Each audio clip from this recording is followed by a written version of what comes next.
सभी साथियों को मेरा सादर जय भीम। और आप एक बार फिर देखना शुरू कर चुके हैं हमारा बहुत ही खास YouTube चैनल जिसका नाम है द कांशीराम ऑफिशियल। साथियों, आज एक विशेष वीडियो लेकर हम आपके सामने हाजिर हैं और आज जिस विषय पर हम ये वीडियो आपके सामने ला रहे हैं वह वर्तमान की राजनीति से भी काफ़ी जुड़ा हुआ है। और ये जो हम आज बात कर रहे हैं यह एक आर्टिकल द ऑप्रेस्ड इंडियन जो माननीय कांशीराम साहब के द्वारा इंग्लिश में मैगजीन निकाली जाती थी द ऑप्रेस्ड इंडियन, तो उसका ये अंक है जून 1982 का। तो उसमें एक आर्टिकल छपा है और वो आर्टिकल है, उसका नाम है we will learn to coin the tickets, यानी अगर इसको हिंदी में कहें कि हम टिकट बनाना सीखेंगे। तो टिकट किसके लिए? कि जो राजनीति है, राजनीतिक दल है, वह टिकट बांटते हैं। और उस जमाने में हमारे जो माननीय कांशीराम साहब ने DS4 बनाया था और DS4 से पहले बामसेफ बनाया गया था 6 दिसंबर 1978 को, और 6 दिसंबर 1981 को DS4 बनाया गया था दलित शोषित समाज संघर्ष समिति। और आपको मालूम है कि साथियों, माननीय कांशीराम साहब 1964 से अपनी नौकरी से त्यागपत्र देकर, इस्तीफा देकर पूरे देश में समाज को घूम घूम करके तैयार कर रहे थे। तो उन्होंने समाज की पीड़ा को समझा, समाज के स्थिति को अध्ययन करने के लिए कि वास्तव में इस समस्याओं का क्या समाधान है।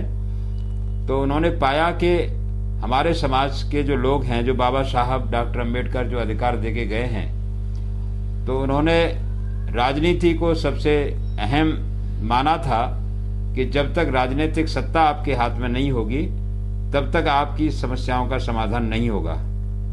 और सत्ता प्राप्ति के लिए क्या रोड मैप होना चाहिए, क्या तरीका होना चाहिए, इसके लिए माननीय कांशीराम साहब ने पूरा 18-20 साल का समय लगा दिया। 18-20 साल माननीय कांशीराम साहब पूरे देश में घूम घूम करके और इस देश की व्यवस्था को समझने के लिए, समाज की व्यवस्था को समझने के लिए, समाज की समस्याओं को समझने के लिए उन्होंने बहुत लंबा अरसा समाज के बीच में बिताया। और तब जा करके ये जो आंदोलन का दौर था, उस आंदोलन को कैसे कामयाब बनाया जाए, कौन सा तरीका हमें अपनाना है, तो इसी के श्रृंखला में उन्होंने जो DS4 नाम का संगठन बनाया था। तो DS4 के माध्यम से उन्होंने राजनीति में प्रवेश किया, DS4 के माध्यम से। तो DS4 इसको सबसे पहले इसका राजनीतिक प्रयोग किया गया था। राजनीतिक प्रयोग मई 1982 में देश के 4 राज्यों में चुनाव हुए थे, देश के 4 राज्यों में। तो उसमें एक हरियाणा राज्य था। तो राजनीतिक पार्टी बनाना कोई एक वैसे ही छोटे मोटे काम के लिए बना लो, बहुत सारे लोग आज बना रहे हैं राजनीतिक पार्टियां जिनका कोई रोड मैप नहीं है, कोई उसके अंदर गंभीरता नहीं है कि ये हम राजनीतिक पार्टी कहाँ तक ले जाएंगे, कैसे ये चलेगी, कैसे साधन बनेंगे और अपने विरोधियों का मुकाबला कैसे करेंगे, समाज में इसके प्रति विश्वास कैसे पैदा करेंगे। इस तरह का आज के बहुत सारे राजनीतिक दल बनते जा रहे हैं। लेकिन साथियों, माननीय कांशीराम साहब एक जो मूवमेंट चला रहे थे, वो उस मूवमेंट को मंजिल तक पहुंचाने का इरादा लेके चल रहे थे। उन्होंने ये सोचा था कि हम इस जो भी कार्य करेंगे उसका हमें नतीजा प्राप्त करना है। समय भले लग जाए, किसी काम को अगर अच्छे से करना है और उसका रिजल्ट अच्छा लाना है तो उसमें निश्चित रूप से बहुत समय और ताकत की जरूरत होती है। कोई भी काम बहुत जल्दी में नहीं किया जा सकता, लेकिन उसके लिए हमारे सामने स्पष्ट तरीके की विचारधारा होनी चाहिए। आज जो विचारधारा देखी जा रही है वो कोई स्पष्ट नहीं है, वो भागदौड़ वाली विचारधारा है। कहीं इधर उछल कूद करके आंदोलन कर लेना, कहीं पर कोई किसी भी तरीके का धरना कर देना, प्रदर्शन कर लेना, ऐसा मान्यवर काशीराम साहब का कुछ भी नहीं था। आज जो है ना, कुछ लोग हमारे समाज में ऐसे पैदा हो गए हैं जो मान्यवर काशीराम साहब का नाम लेते हैं, बाबा साहब का नाम लेते हैं, लेकिन मान्यवर काशीराम साहब की रत्ती भर भी विचारधारा, उनके जो कार्य क्रियाकलाप हैं, उनसे बिल्कुल मेल नहीं खाती। भले ही हमारा युवा वर्ग या कुछ वर्ग उससे प्रभावित और उसकी चकाचौंध से प्रभावित हो जाता हो, क्योंकि इसके पीछे कुछ ताकतों का षड्यंत्र है।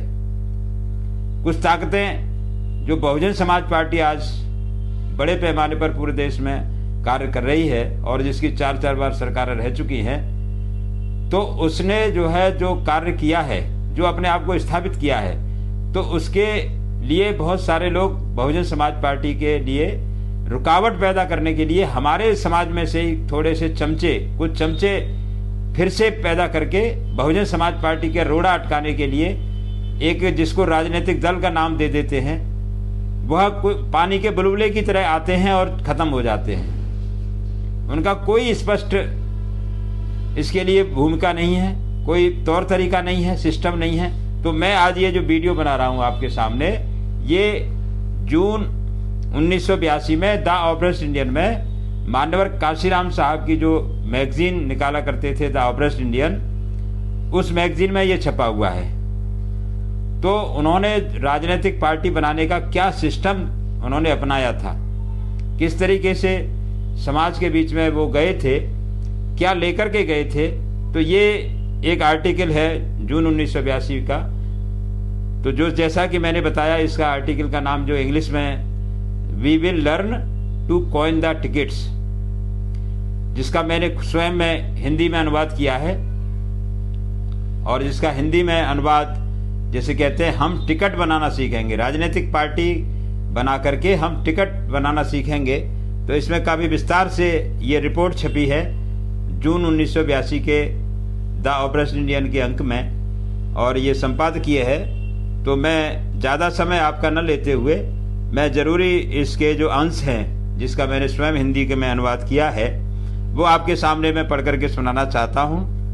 तो जैसे कि इसमें लिखा है कि अनुसूचित जाति, अनुसूचित जनजाति, अन्य पिछड़ा वर्ग यानी ओबीसी एवं अल्पसंख्यक, जो कि भारत की कुल जनसंख्या का 85% बैठते हैं, भारत में सबसे अधिक दलित एवं शोषित लोग हैं।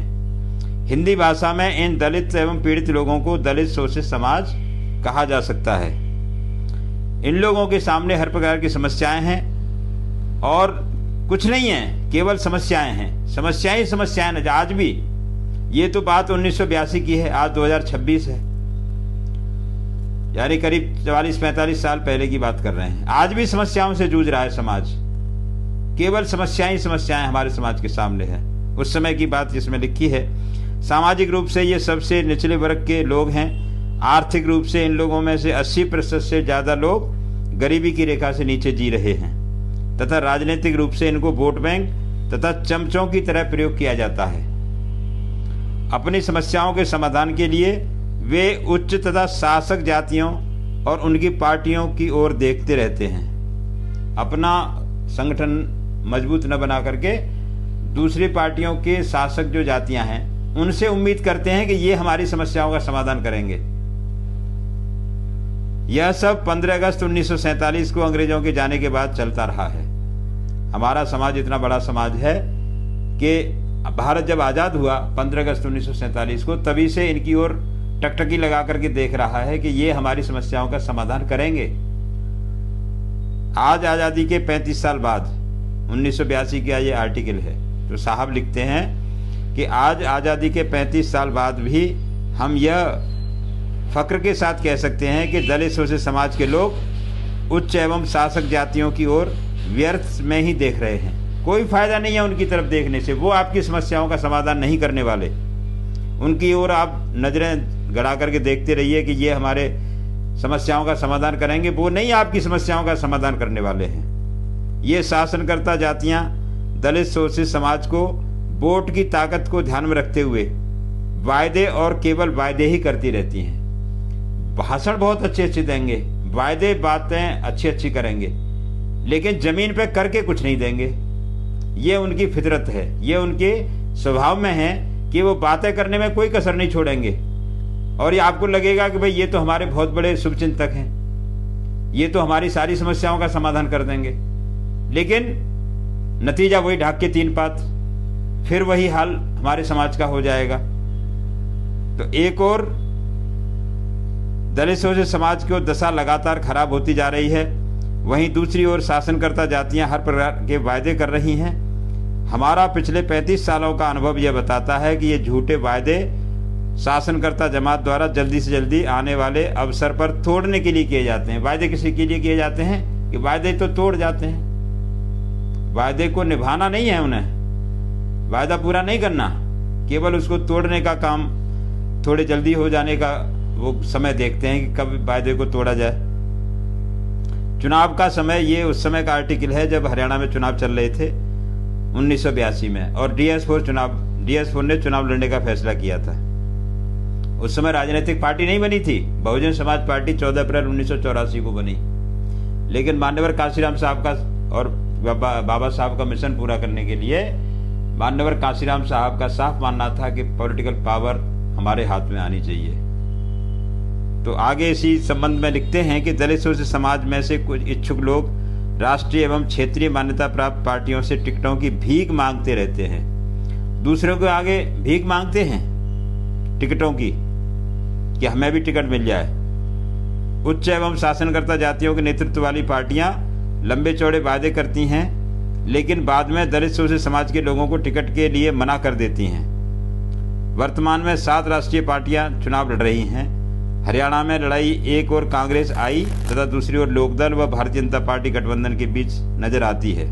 उस समय कांग्रेस आई थी और लोकदल, हरियाणा का में जो चुनाव हो रहा था। अन्य जगहों की तरह हरियाणा में भी अन्य पिछड़े वर्गों की सबसे अधिक वोटों की ताकत है, लेकिन इनमें से प्रत्येक पार्टी अर्थात कांग्रेस आई, लोकदल तथा भाजपा गठबंधन के लंबे चौड़े वायदे करने के बाद भी केवल एक ओबीसी को टिकट दिया गया है।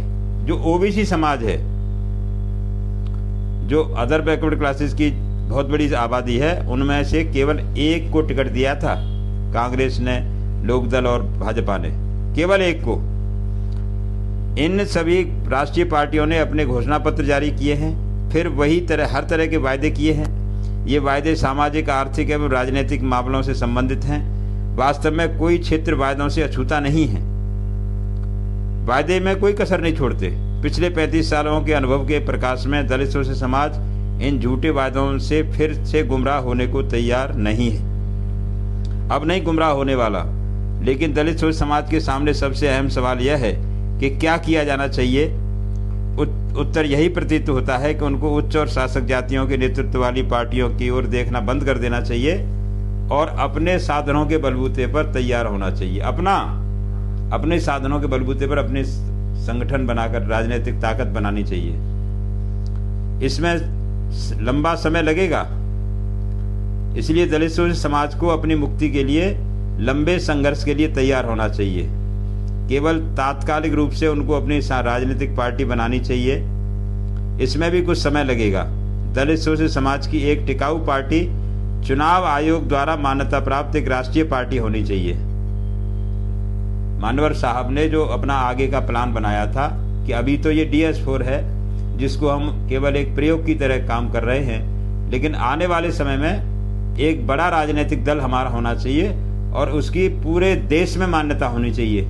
ये 1982 में खाका तैयार कर रहे थे, डिजाइन तैयार कर रहे थे मान्यवर काशीराम साहब के इस समाज की राजनीति को चलाने के लिए एक राष्ट्रीय मान्यता प्राप्त दल होना चाहिए। मान्यता प्राप्त राष्ट्रीय पार्टी बनाने के लिए ऐसी पार्टी को 4 राज्यों में पार्टी मान्यता प्राप्त होनी चाहिए। यानी ऐसे ही नहीं बनती पार्टी, पहले 1 राज्य में, फिर 2 राज्य में, फिर 3 राज्य में, फिर 4 राज्यों में पार्टी की मान्यता होनी चाहिए, तब वो राष्ट्रीय पार्टी मानी जाएगी। इस दिशा में शुरुआती कदम हरियाणा में DS4 के द्वारा उठाया जा रहा है। सभी संबंधितों का कर्तव्य है कि शुरुआती प्रयोग की सफलता के लिए काम करें। इसलिए आशा की जाती है और गुजारिश की जाती है कि समस्त दलित शोषित समाज इस अवसर पर उठ खड़ा हो 85% वोटरों के इस दलित शोषित समाज को DS4 द्वारा उतारे गए उम्मीदवारों एवं सफलता के लिए काम करना चाहिए। इसलिए दलित शोषित समाज के सभी पदाधिकारी कार्यकर्ताओं को अपनी समस्त शक्ति और संसाधनों को इस एक सूत्री कार्यक्रम की सफलता की ओर लगा देना चाहिए। ये आर्टिकल है, इसमें जो है, जैसे मानवर साहब एक जगह और लिखते हैं कि जहाँ तक अन्य पिछड़े वर्गों का सवाल है, उनको तो चमचों का भी पूरा कोटा प्राप्त नहीं होता है, क्योंकि शेड्यूल कास्ट के तो एक रिजर्वेशन है, तो उनके तो चमचे उनको मिल जाते हैं। वो तो वास्तव में हमारे प्रतिनिधि नहीं होते। पूना पैक्ट के आधार पर शेड्यूल कास्ट में तो MLA MP बनते रहते हैं, लेकिन वो समाज के लिए काम नहीं करते, वो चमचे होते हैं। लेकिन OBC के बारे में मानवर साहब कह रहे हैं कि OBC को तो उतने भी नहीं मिलते, तो OBC की तो बहुत बड़ी समस्या है। तो इन OBC की जातियों का भला तभी हो सकता है कि ये भी एक सही नेतृत्व एक अपने राजनीतिक दल में आकर के, जिसको मानवर काशीराम साहब ने बाद में बहुजन समाज पार्टी बनाया, और उसमें SC का OBC के लोगों को भी राजनीति करना सिखाया। OBC के लोगों को मानवर काशीराम साहब से पहले OBC की तो बहुत ज्यादा दुर्दशा थी, उनको तो किसी भी मामले में पूछा नहीं जाता था।